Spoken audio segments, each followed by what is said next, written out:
Deux sermons pour le prix d'un ce matin. C'est I get by with a little help from my friends. C'est une réalité, ça. Combien sont heureux pour leurs amis? Hein? Bonne main d'applaudissement pour les amis que nous avons. Hein? Vous avez des amis, moi j'ai mes amis. Une des richesses du ministère que je fais, c'est que je travaille non seulement avec une équipe ou des collègues, mais je travaille avec des amis. Parce que Claude, c'est mon ami, et beaucoup des personnes avec qui je travaille sont mes amis. Alors, c'est vrai, I get by with a little help from my friends, puis c'est très gentil. Je ne savais pas, très gentil de la part de Pasteur Claude de dire ça, mais c'est vraiment un privilège et une richesse pour moi. Puis je rends grâce au Seigneur pour Pasteur Claude aussi et tout ce qu'il fait. Priez pour moi. Le mois dernier, j'ai donné la main de ma seule fille en mariage. Mais priez pour moi, parce que je l'ai donné à un homme. Je l'ai donné à un homme qui vit en Floride, à 2500 km d'ici. Je ne suis pas capable de le surveiller. Alors, priez pour moi. Le mariage a pris place en Floride. Nous avons quelques photos ici que vous voyez le mariage, une belle journée à l'extérieur en Floride. Nous avons quelques photos du mariage. Nous voyons un peu la famille à droite. Ça, c'est mon fils avec sa copine aussi, puis les mariés. Puis j'étais heureux d'avoir Pasteur Claude là aussi pour célébrer le mariage et aussi le moment de victoire par la suite, surtout de lui. Il était tellement soulagé qu'elle a dit oui. Qu'Ashley a dit oui, que lui, il ne pouvait pas s'empêcher célébration. Et pour une raison ou une autre, moi, j'ai la réputation d'un homme qui ne pleure pas souvent. Il y a des gens qui m'ont demandé, mais Pasteur Mark, c'est ta seule fille. Est-ce que tu as pleuré, Pasteur Mark? Alors oui, je n'ai pas honte de le dire. J'ai pleuré beaucoup. Quand j'ai vu la facture, là, j'ai vraiment pleuré, comme il faut. So, oui, j'ai pleuré au mariage de ma fille. Mais blague à part, ça fait tout un privilège et une grâce de Dieu. Elle a attendu 32 ans, mais le Seigneur lui a trouvé un bon jeune homme chrétien. J'ai pas pleuré pendant le mariage, pour être honnête, parce que c'était une célébration et j'étais fier d'elle et aussi de lui et qu'elle est aussi enfin mariée. Ce matin, je suis heureux que j'ai juste une fille en passant. Ce matin, j'ai un message que j'appelle la présomption, les platitudes, la proclamation ou la prière. C'est tiré d'un passage en Jérémie qui m'a frappé dernièrement sur l'importance d'éviter la présomption, les platitudes et la paresse dans ma vie de prière et dans l'application des promesses de Dieu dans ma vie. Puis ce passage en Jérémie décrit un peuple, supposément un peuple de Dieu, qui a perdu la passion et la puissance de la prière pour la remplacer avec des platitudes faibles et des proclamations vides. Un peuple qui a échangé le grand privilège de la prière pour vivre par des présomptions et des fausses prophéties. Et qui sert d'avertissement pour nous aujourd'hui, presque 3000 ans plus tard, et sert comme avertissement pour moi. Car en tant que prédicateur, je suis appelé à plus que prononcer la parole de Dieu, prononcer ses promesses et ses bénédictions, mais il faut aussi que je les réclame et fais naître dans ma propre vie par la prière, comme vous aussi. Et j'étais frappé par cette réalité quand j'ai lu ces passages en Jérémie 27. Et avant de jeter un regard sur le passage, je vous donne le contexte de ces écrits. Dieu va servir de Babylone comme instrument de jugement pour châtier son peuple pour leur rébellion, idolâtrie et désobéissance. Puis c'est un jugement en 3 phases qui inclut un assiège, la déportation et l'éventuel écrasement de Jérusalem.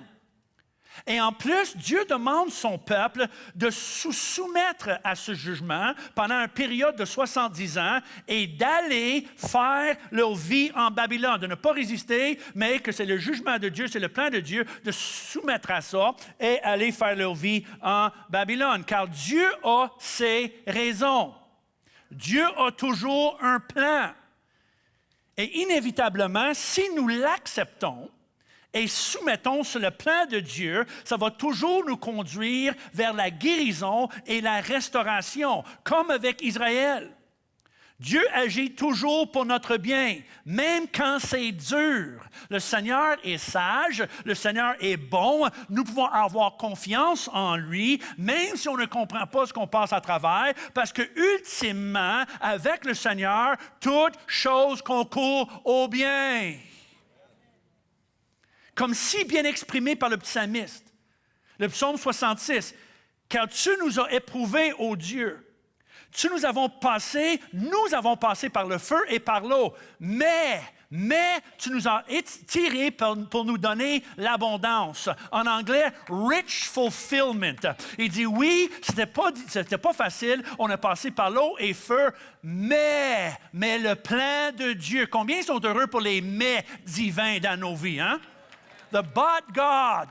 On passe un temps difficile, on est éprouvé. C'est une situation, on pourrait dire, la fournaise, le feu et l'eau. Mais avec tout ça, tu nous as sortis pour nous donner l'abondance. Dieu a toujours un plan. Et c'est ce que Dieu voulait faire avec son peuple, comme annoncé par les vrais prophètes, comme Jérémie, mais contredit par les faux prophètes. Parce que ces personnes ne vivaient pas par l'intercession ou soumission, mais par la présomption. Ils ne vivaient pas par la prière, mais par la prononciation des platitudes vides, non pas fondées dans la vérité, mais sur des promesses virtuelles. On lit en Jérémie 27, le passage est sur l'écran. Dieu parle à travers de son prophète.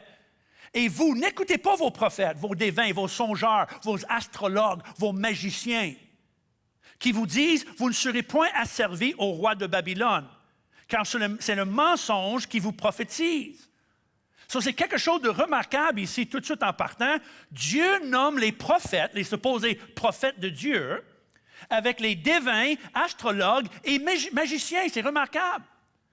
Les supposés prophètes de Dieu ont devenu comme des personnes qui se fiaient plus sur des incantations, des formules, des paroles magiques que sur la puissance de Dieu connue et obtenue par et dans la prière. Et moi, je compare ça à les s'autoproclamer prophètes et prophétesses aujourd'hui qui courent nos églises, des sites Internet, prononçant toutes sortes de paroles et promesses fondées sur rien que leurs rêves et visions et souhaits. Pensant que juste parce qu'on prononce quelque chose de bien, ça va s'accomplir. Juste parce que nous confessons une promesse ou prononçons une bénédiction, ça va automatiquement se produire. On appelle ça la magique et non pas la spiritualité chrétienne biblique fondée sur une relation intime avec Dieu. C'est des gens qui se fiaient sur des rites, des incantations, la répétition des paroles, mais aucune relation ou connexion avec le Seigneur. Et le passage continue. N'écoutez pas les paroles des prophètes qui vous disent « Vous ne serez point asservis au roi de Babylone, car c'est le mensonge qui vous prophétise. Je ne les ai point envoyés, dit l'Éternel, et prophétisent le mensonge en mon nom. J'ai dit aux sacrificateurs et tout ce peuple, ainsi par l'Éternel, n'écoutez pas les paroles de vos prophètes qui vous prophétisent, disant « Voici, les ustensiles de la maison de l'Éternel seront bientôt rapportés de Babylone, car c'est le mensonge qui vous prophétise. » Alors, il décrit un peuple qui vivait par la présomption. Puis là, il donne un exemple. Il présumait que jamais les ustensiles sacrés du temple de Dieu resteront à Babylone, car jamais rien de mal peut arriver au temple, ni à Jérusalem, ni à la ville de Dieu, ni à son peuple. Il prenait pour acquis la faveur de Dieu, la protection de Dieu, et présumait que rien de mal peut leur arriver, car ils étaient les choisis, les élus et les bénis de Dieu. Et voici la partie du passage qui m'a frappé. C'est ici en Jérémie 27, 18.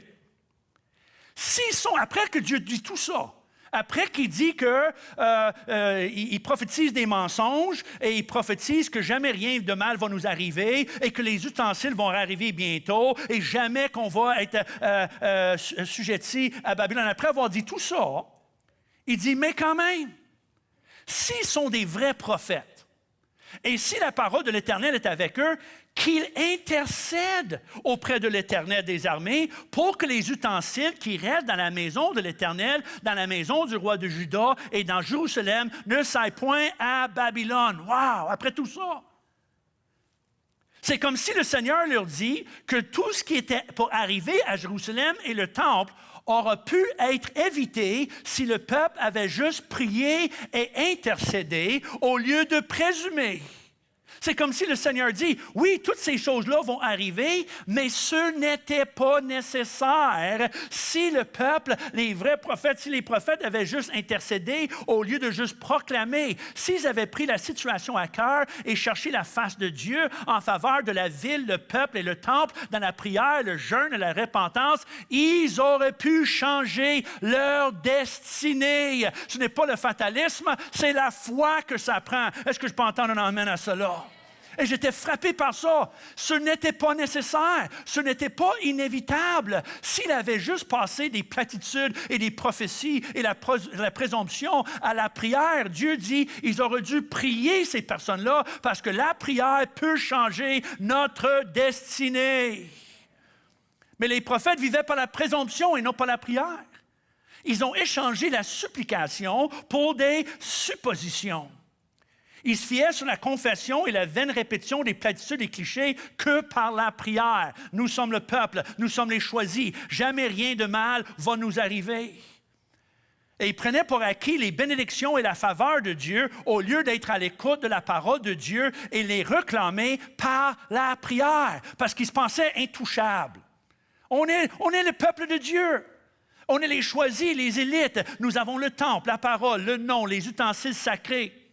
Or, rien peut ou va nous arriver. Jamais Dieu permettra que les ustensiles du temple soient emportés et gardés par les méchants babyloniens idolâtres.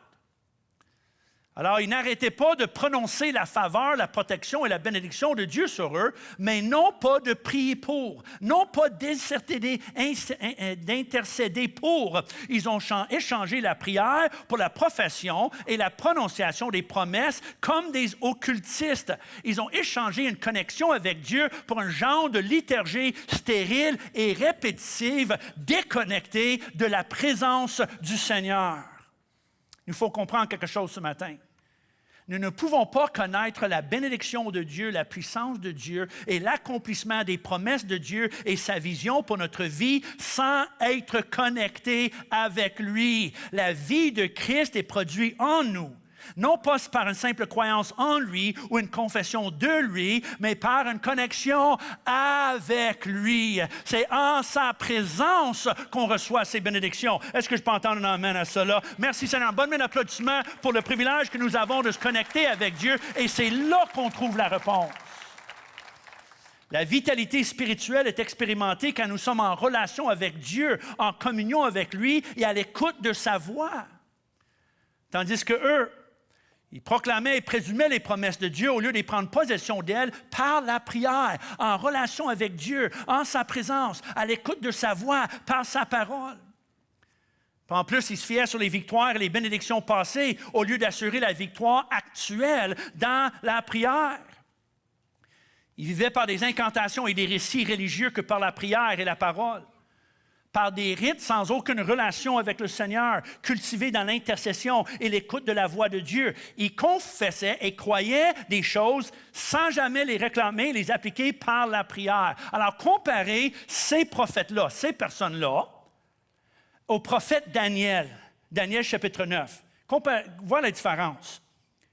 Moi, Daniel, je vis par les livres qui devraient s'écouler 70 ans pour les ruines de Jérusalem, d'après le nombre des années dont l'Éternel avait parlé à Jérémie, le prophète. Alors, il lit le prophète Jérémie, il voit les promesses de Dieu d'une restauration. Et là, par la suite, il dit quoi? Je tournais ma face vers le Seigneur Dieu afin de recourir à la prière et aux supplications en jeûnant et en prenant le sac et la cendre. Je priais l'Éternel, mon Dieu. Quelle différence! Il lit les promesses, mais au lieu de tout de suite commencer à proclamer et confesser et prophétiser, il rentre tout de suite dans la prière. Il lit les promesses de Dieu écrites par le prophète Jérémie et par la suite, il rentre dans la présence de Dieu pour les réclamer, pour les rendre une réalité par la prière. Et le reste de sa prière en Daniel 9 est exceptionnel. Lisez-le à la maison. Il se fie sur les promesses de Dieu, oui. Il se fie sur la parole de Dieu, oui, mais sans aucune trace de présomption. Mais plutôt, il les réclame avec supplication et intercession. avec des paroles semblables. Je vous cite un peu sa prière. « Maintenant donc, ô notre Dieu, écoute la prière et les supplications de ton serviteur. Pour l'amour du Seigneur, fais briller ta face sur ton sanctuaire dévasté. Mon Dieu, prête l'oreille et écoute. Ouvre les yeux et regarde. Seigneur, écoute. Seigneur, pardonne. Seigneur, sois attentif. Agis, ne tarde pas par amour pour toi, ô mon Dieu. » Aucune présomption ici. Il prend la parole et il prie. Et sa prière termine avec ceci, il est sur l'écran. « Je parlais encore, je priais. Je confessais mon péché, le péché de mon peuple d'Israël. Et je présentais mes supplications à l'Éternel, mon Dieu, en faveur de la sainte montagne de mon Dieu. Je parlais encore de ma prière quand l'homme Gabriel, que j'avais vu précédemment dans une vision, s'approcha de moi d'un vol rapide au moment de l'offrande du soir, puis me dit, « Daniel, je suis venu maintenant pour ouvrir ton intelligence.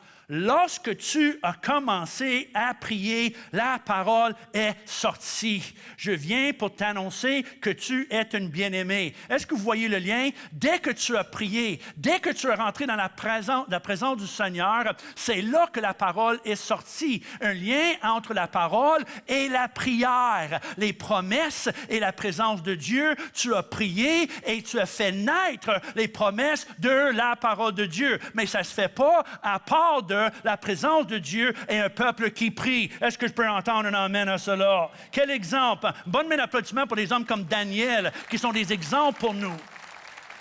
Aucune présomption, aucune prononciation, mais la prière. Et la prière et la parole marchent ensemble. Il lit la promesse de Dieu pour la restauration et la guérison de son peuple. Mais il ne passe pas tout de suite à la proclamation, à prononcer les paroles de Jérémie, mais il prie. Il ne vit pas par la présomption, mais la prière. Ne pas commencer juste à confesser les promesses en les rendant une réalité par la confession de sa bouche. Nous n'avons rien qu'à croire et confesser, et comme magique, ça va nous arriver. Non. Il entre dans la présence de Dieu. Il s'approche de Dieu. Il se connecte avec Dieu pour bien comprendre, bien appliquer ce qu'il a lu, pour inviter Dieu à accomplir son plan et pour donner naissance au changement. Et comme Daniel, nous ne devons pas prendre la faveur de Dieu pour acquis, mais la réclamer par la prière et rendre actuelle la bénédiction, la protection, la provision et les promesses de Dieu pour aujourd'hui et demain et ne pas se fier sur ceux et celles du passé. Peu importe le nombre de miracles, croissance, protection et faveur de Dieu que nous avons connus dans le passé, nous ne pouvons pas et ne devons pas vivre par la présomption, mais par la prière et la parole, l'intercession et l'écoute. Comme nous disons en anglais, don't just say it, pray it.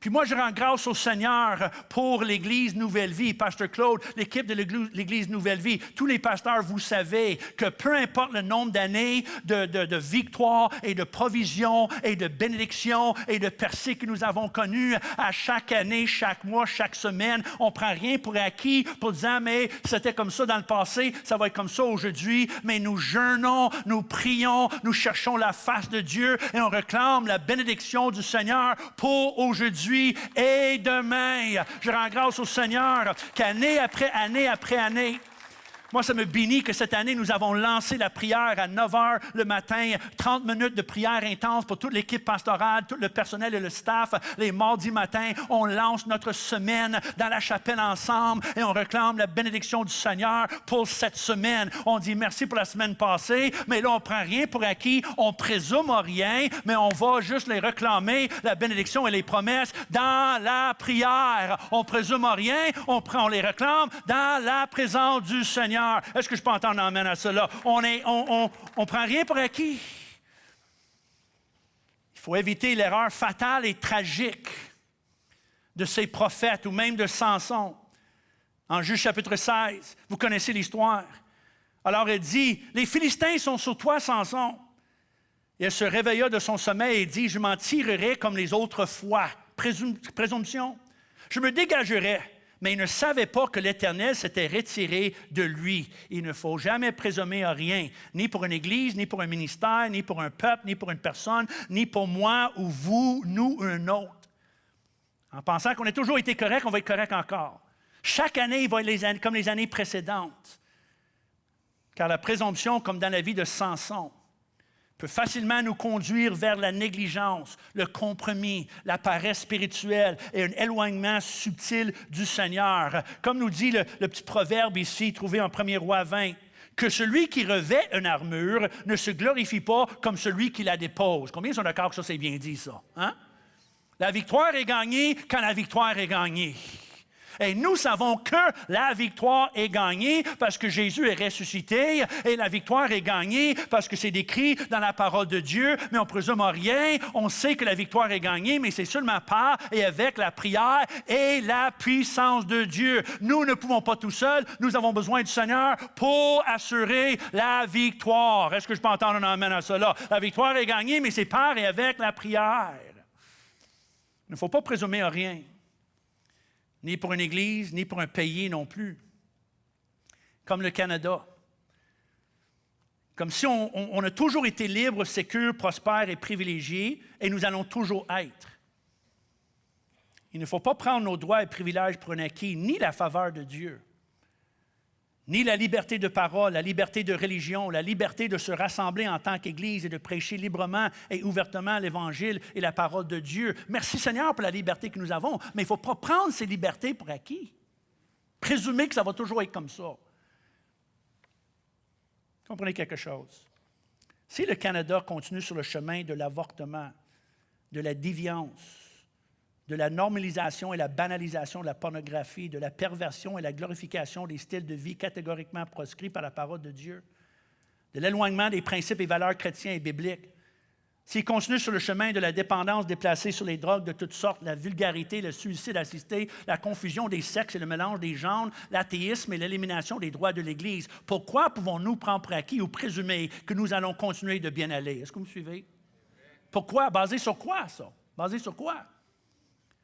On s'éloigne des valeurs chrétiennes, on s'éloigne des principes bibliques et le plan de Dieu. Et pourquoi qu'on présume que ça va bien aller? Pourquoi qu'on présume que on va toujours être comme nous avons toujours été, malgré la direction claire que nous prenons en tant que peuple et en tant que pays?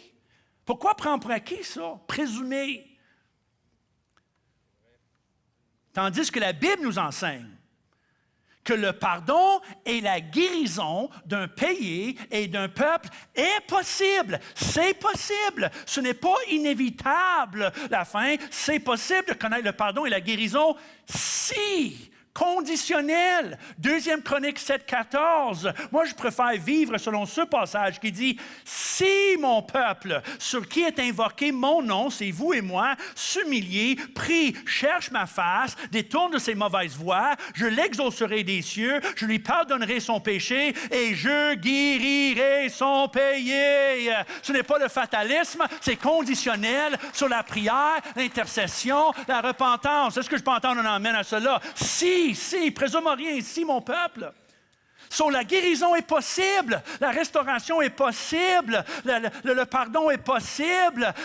On peut réclamer une destinée dans la prière, mais non pas vivre avec la tête cachée dans le sable, qu'on peut juste continuer dans le chemin que nous prenons et tout va bien aller. Ça prend un peuple qui prend à cœur la culture, cette génération, le pays, et on fait ce que Dieu dit. On prie, on cherche sa face, on marche dans la sanctification, la repentance et l'humilité, et Dieu a promis le pardon et une guérison. Mais la guérison naît dans une relation, une connexion, la prière et la supplication, et non pas la présomption. Il faut que nous passions du fatalisme à la foi. La foi qui dit qu'un peuple, un homme, une personne connectée avec Dieu peut changer la destinée d'un peuple et d'un pays. Est-ce que vous le croyez? Si vous le croyez, est-ce qu'on peut juste acclamer le Seigneur et dire « Merci Seigneur, c'est possible, les promesses sont là, mais sont conditionnelles. » Comme nous voyons quelques passages plus loin, après avoir dénoncé le peuple pour leur présomption, voici ce que Dieu dit à Jérémie. Juste quelques passages plus loin. Jérémie, invoque-moi et je te répondrai.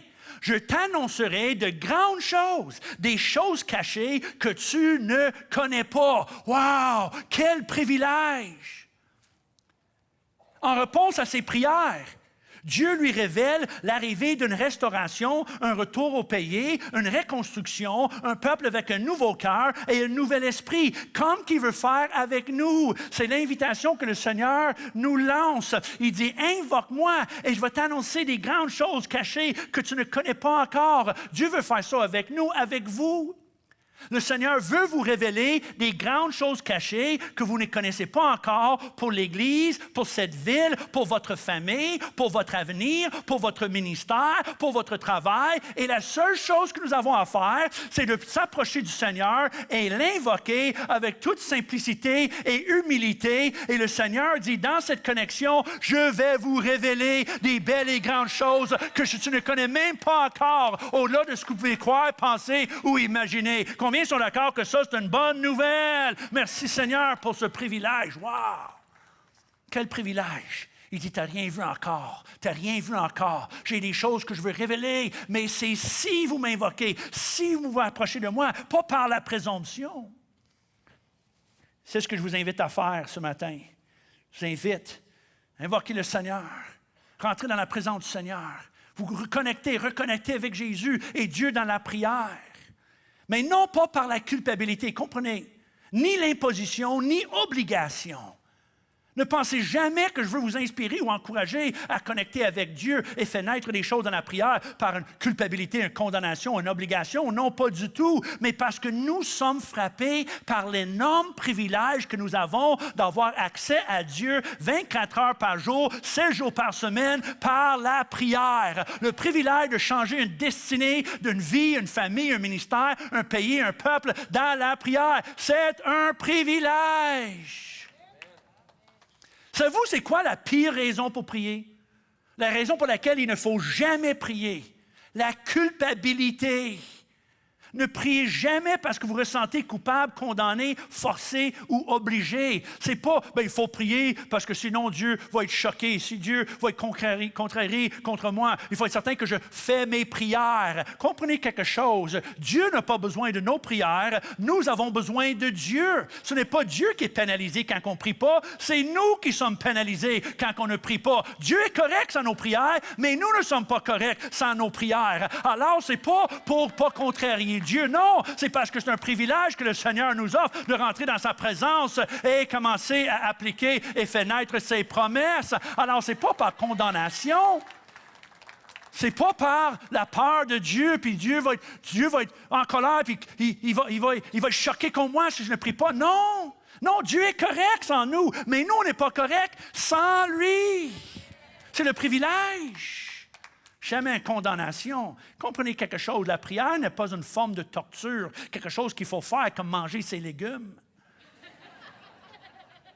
J'entends des parents, des fois, dire à leur enfant, mange tes légumes, nettoie ta chambre, fais tes prières.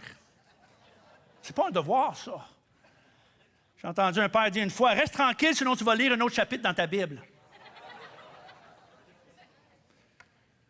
Je ne comprends pas pourquoi qu'on force, oblige, culpabilise quelqu'un pour goûter à un délice, pour avoir accès à la puissance, l'aide et le conseil de Dieu. Comprenez quelque chose ce matin, la prière n'est pas du brocoli, elle est un gâteau au chocolat, 3 étages avec crème glacée. C'est le dessert, le privilège de connecter, changer une destinée.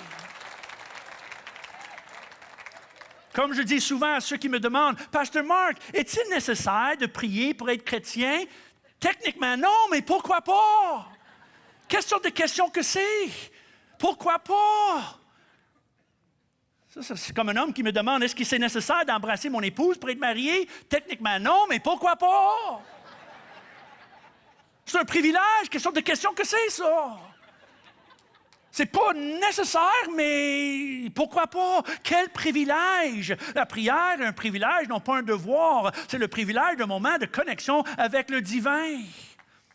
Alors, comprenez bien, moi, je ne suis pas ici ce matin pour vous pousser à la prière, mais pour vous encourager à profiter de l'invitation de Jésus à faire partie d'une génération de chrétiens connectés avec lui, branchés avec la puissance de Dieu et qui, par la prière, changent la direction de leur vie et de l'histoire même, et l'histoire d'une église, d'une ville, d'une nation. Car la prière nous donne le privilège de donner naissance à des réveils, des renaissances, des révélations spirituelles, à réclamer les promesses de de Dieu et à rendre des rêves des réalités. Un bon main d'applaudissement encore pour le privilège de la prière. C'est le dessert. C'est ce qu'on appelle la prière de l'enfantement. En anglais, birthing prayer. Qui n'est pas la prière légère, blasée, indifférente, nonchalante et ennuyante et répétitive, remplie de platitudes et clichés. Non, non, non, non. C'est la prière connectée avec Dieu en sa présence, intense et focalisée, comme une femme sur le bord d'accoucher. C'est le travail d'intercession qui donne naissance à des ministères, des églises, des mouvements, des réveils, des âmes, des miracles, un changement. C'est la prière qui produit la vie par l'obtention des promesses de Dieu. C'est la fruit d'une union avec Dieu. Comme le fruit d'une union entre un homme et une femme produit la vie, le fruit d'une connexion, d'une union entre un homme, une personne et Dieu produit la vie, la vitalité. Ça donne naissance à des réveils, à des changements de destinée, à la faveur, protection, le salut, la multiplication de la bénédiction du Seigneur. Seigneur, je veux donner naissance, je veux accoucher tes promesses, tes rêves pour moi, ma famille, l'Église, cette ville, dans ta présence, en connexion avec toi. Quel privilège, quelle responsabilité. Vous êtes avec moi? C'est pour cette raison que nous voyons plusieurs fois dans les évangiles que Jésus débute ses enseignements sur la prière avec des phrases comme « Quand tu pries, lorsque vous priez, quand vous priez, dites. » Parce que non seulement que Jésus prenait pour acquis qu'un chrétien prie, mais il savait que la puissance de la prière ne peut pas être connue ou vécue sauf par l'acte de prier. C'est pour ça qu'il dit « quand vous priez », il faut prier. Car la puissance de Dieu n'est pas trouvée dans des paroles au sujet de la prière, elle est trouvée dans la prière. La force et la puissance n'est pas trouvée dans une grande connaissance de la théologie de la prière, mais dans l'acte de prier même. Ce n'est pas ce qu'on dit ou ce qu'on connaît sur la prière qui est important, mais le fait qu'on prie. C'est l'acte de prier qui relâche la puissance et rend les promesses de Dieu une réalité, et non pas prêcher ou discuter sur la prière.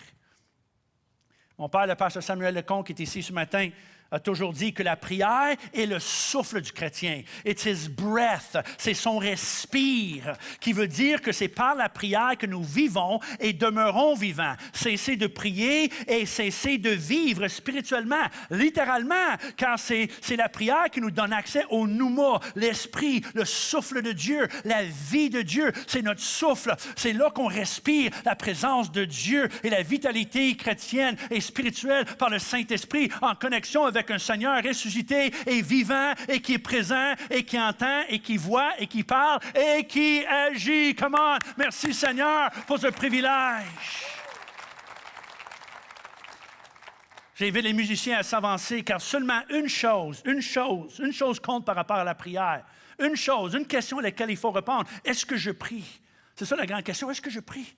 Est-ce que je profite de ce privilège que j'ai? Est-ce que je prie? Parce que soit on prie, on ne prie pas. Sur la seule grande question qui compte ce matin, c'est est-ce que je prie? Car la puissance de Dieu n'est pas relâchée par des bonnes intentions de prier ou des promesses de prier, mais par la prière.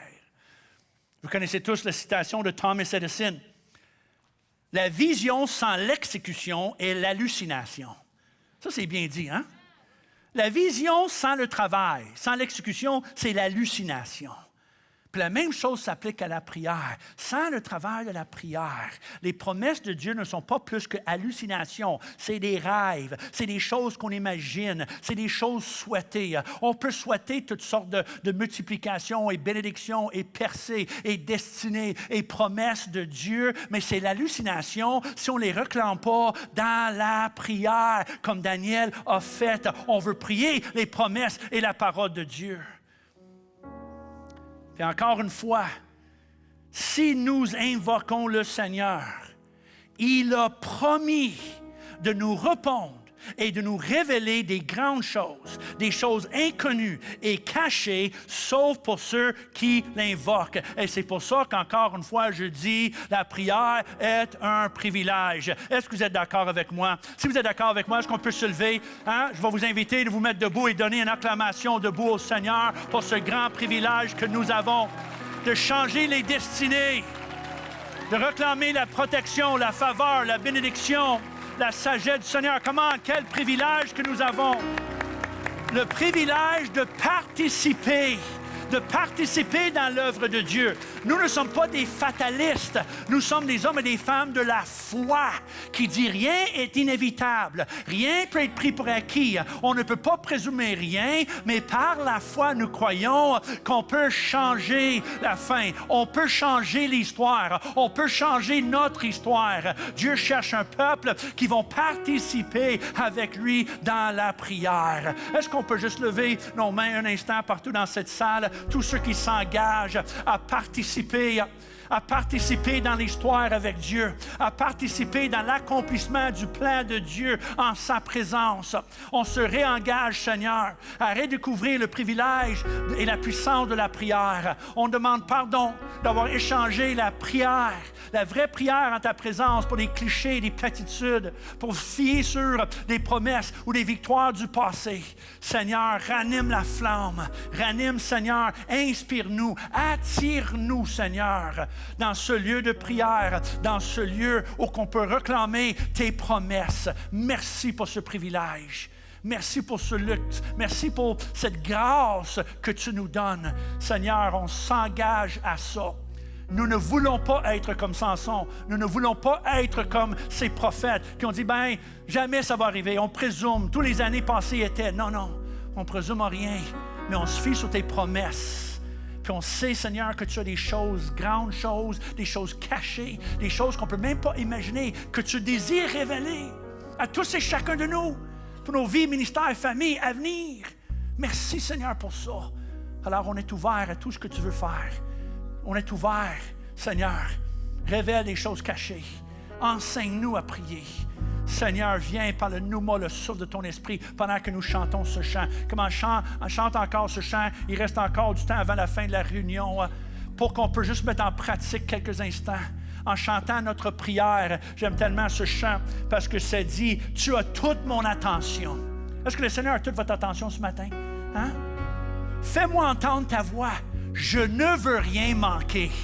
Et c'est exactement ça. Moi, je ne veux pas passer à côté du potentiel, la bénédiction du Seigneur, toutes ses promesses par ma négligence, par ma paresse. Je ne veux rien manquer de ce que tu as pour moi, Seigneur. Mon cœur recherche ta face. Conduis-moi à te connaître plus encore. Je veux m'approcher de toi. C'est votre prière, ça?